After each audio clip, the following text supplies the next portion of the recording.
Hello, welcome to ইসুস world. তো আমি এর শর্ট ভিডিওটা আগেই আপলোড করেছিলাম। এটা ছিল আমার হেয়ার হাইলাইটিংয়ের ব্লগ। তো দেখতেই পাচ্ছ আমি একটা ক্যাপ কিনে নিয়েছিলাম, যেটা আমি আগেই দেখিয়েছিলাম যে হোল করে নিয়েছি। আর এটা ছিল আমার হেয়ার হাইলাইটিং কিট, যেটা ছিল স্ট্রিক্সের। তো খুবই সুন্দর। আমি দেখাবো স্টেপ বাই স্টেপ যে কি কি ছিল আর কিভাবে আমি অ্যাপ্লাই করেছি, আর এটা রেজাল্টটা কেমন এসছে আমি সবই তোমাদের সাথে শেয়ার করব। তো দেখতেই পাচ্ছ ছিল স্টেপ 1 আর স্টেপ 2। তো স্টেপ 1-এ কী কী আমি অ্যাপ্লাই করেছি আর স্টেপ 2-তে কী কী অ্যাপ্লাই করেছি আমি ডিটেলে আজকে তোমাদের সাথে শেয়ার করব। তো আমি কাঁচি দিয়েই হোলগুলো বানিয়ে নিয়েছিলাম ছোট ছোট করে। তো খুবই ইজি ছিল এটা বানানো, কিন্তু অনেকটা টাইম লেগে গেছিলো সত্যি কথা বলতে। তো এই দুটো স্যাশেতে ছিল ব্লন্ডার পাউডার, আর এটা ছিল ডেভেলপার, যেটা মিক্সড করে আমি করেছিলাম প্রি লাইটনিং।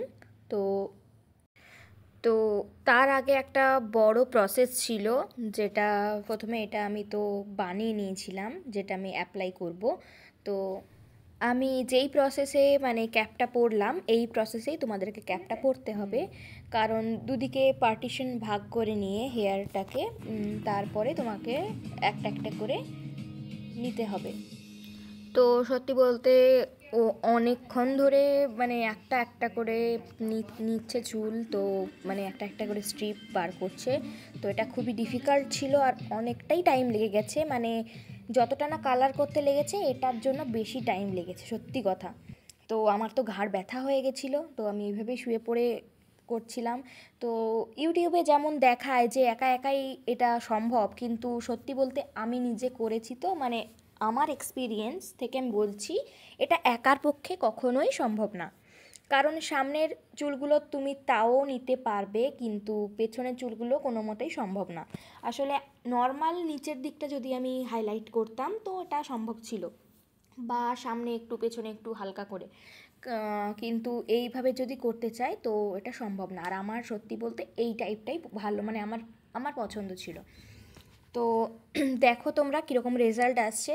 আর এটা সত্যি বলতে খুবই ডিফিকাল্ট ছিল, এটা ফার্স্ট আমরা ট্রাই করেছি, আমার উপরে আমি এক্সপেরিমেন্ট করেছি আর কি বলবো। তো সত্যি বলতে ও ছাড়া এটা সম্ভব হতো না, কারণ আমার পক্ষে এটা সম্ভবই ছিল না একা। তো দেখতেই পাচ্ছ যেটা আমরা ফার্স্ট স্টেপের জন্য তৈরি প্রিপেয়ার করে রেখেছিলাম, তো সেটা অ্যাপ্লাই করা হচ্ছে। তো ওটা পুরো ভালোভাবে সামনে পেছনে পুরোটা অ্যাপ্লাই করে, তো ওটাকে আমরা ভেবেছি খোপা টাইপের করে এক জায়গায় আটকে দেব। তো যেমনটা বললাম, তো আমরা একটা জায়গায় জড়ো করে নিয়েছি ওটা। তো এরই মধ্যে কালার চেঞ্জ হওয়া স্টার্ট হয়ে গেছে। তো এটা ছিল অ্যালুমিনিয়াম ফয়েল, যেটা হচ্ছে আমাকে অ্যাপ্লাই করতে হতো ওর ওপরে। তো এটা এখন অ্যাপ্লাই করব। দেখো ঠিক এরকম লাগবে। এটা যদি একটা স্ট্রিপ নিতাম, মোটা মোটা স্ট্রিপ, তো ওটা অন্যভাবে র্যাপ করতে হতো। তো এটা যেহেতু আমি এরকম করেছি, তো এটা এভাবেই আমাকে র্যাপ করতে হবে। এতক্ষণ দেখতে পাচ্ছিলাম আমার চোখ পুরো ঢাকা ছিল, এখন অ্যাটলিস্ট আমি দেখতে পাচ্ছি।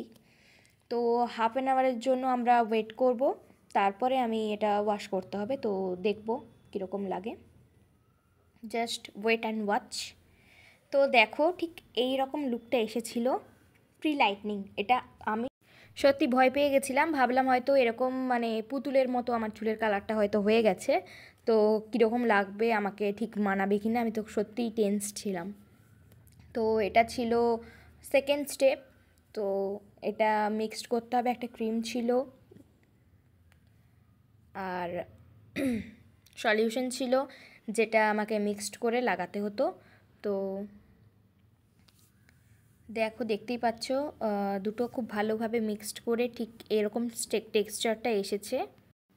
তো ফার্স্ট টাইম আমি হাইলাইট করছি চুল, দেখতেই পাচ্ছ কতটা ইয়েলো হয়ে গেছিলো চুলের কালারটা। তো আমি খুবই টেনশনে ছিলাম যে কীরকম কালার আসবে, সত্যি খুবই টেন্স ছিলাম। তো দেখো wait and watch, just wait for final look.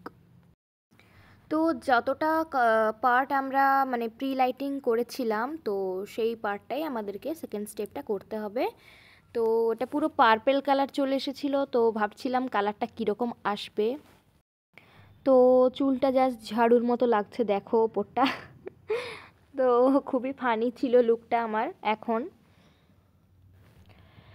তো দেখো আস্তে আস্তে কালারটা ডার্ক হচ্ছে, মানে বাইরে থেকেই বোঝা যাচ্ছে কালারটা আস্তে আস্তে ডার্ক হচ্ছে। তো অ্যাটলিস্ট এখন আমি একটু শান্তি যে না, ঠিকঠাক আসবে কালারটা। কালারটা বেগুনি থেকে পুরো খয়েরি খয়েরি আসছে, খুব সুন্দর কালারটা এসেছে। দেখা যাক, এবার অ্যালুমিনিয়াম ফয়েলটা দিয়ে দেবো।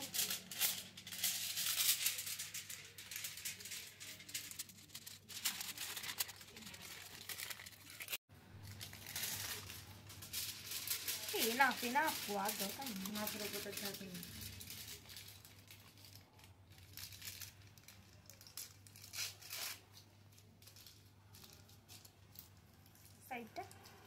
তো এভাবে এটা রেখে দেবো আধ ঘন্টা, হাফ অ্যান আওয়ার। তো তারপরে তো আমরা ফুচকা খেয়ে নিলাম। তো গল্প করতে করতে খেতে খেতে তো আমাদের টাইমটা কেটে গেল। তো এবারে আমি হেয়ার ওয়াশ করে চলে এলাম। তো দেখো জাস্ট ওয়াও, মানে সত্যি আমি ফুল স্যাটিসফাইড ছিলাম, খুব খুশি। তো এখানে কালারটা একটু মনে হচ্ছিল কেমন আসবে, কেমন আমাকে মানাবে। তো ড্রাই করার পর দেখতেই পাচ্ছ কালারটা জাস্ট ওয়াও, দারুণ। তো ইন্ডিয়ান স্কিন টোনে এই স্ট্রিক্সের হেয়ার হাইলাইটিং ক্যাপাচিনো ব্রাউন কালারটা তোমরা অবশ্যই অ্যাপ্লাই করতে পারো। তো সত্যি রেজাল্ট দারুণ।